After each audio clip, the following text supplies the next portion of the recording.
I want you to actually put yourself in Medina right now. Let's say you live there. Abu Bakr is the Khalifa. He leads the Salah. He leads the prayer.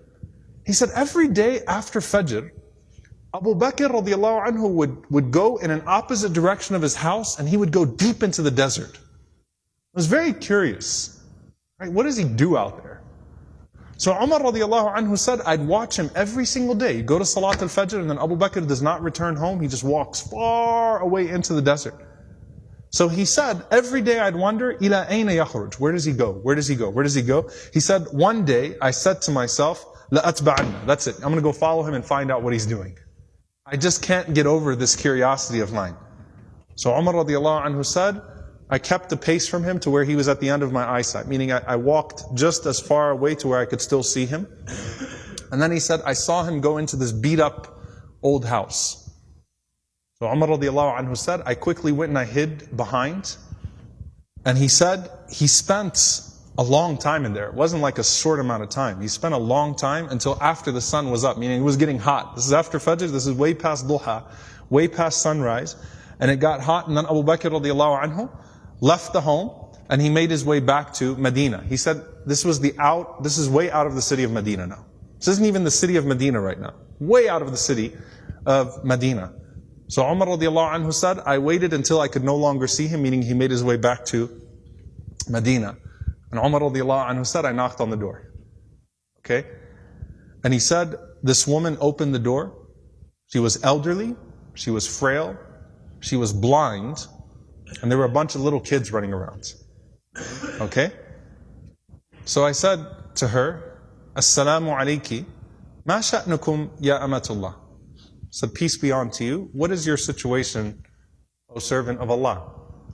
And she said that I am a blind woman, and I have no one to take care of me, and I also have these orphans with me.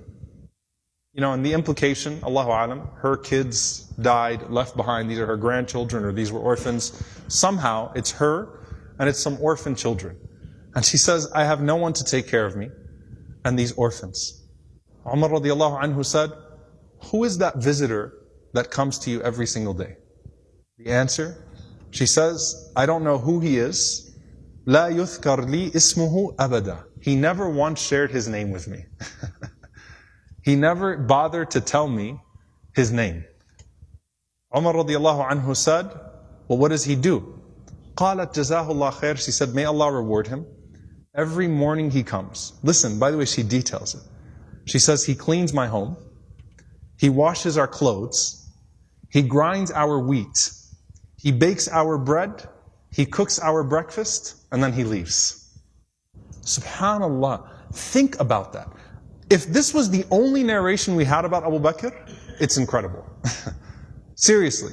The leader, the head of the ummah, the khalifa, the most important man in the ummah right now, with his station, with his status, and he goes out every morning to this house, and he doesn't even tell the woman what his name is. He's just consider me a secret fa'il khair, right? Just some good doer.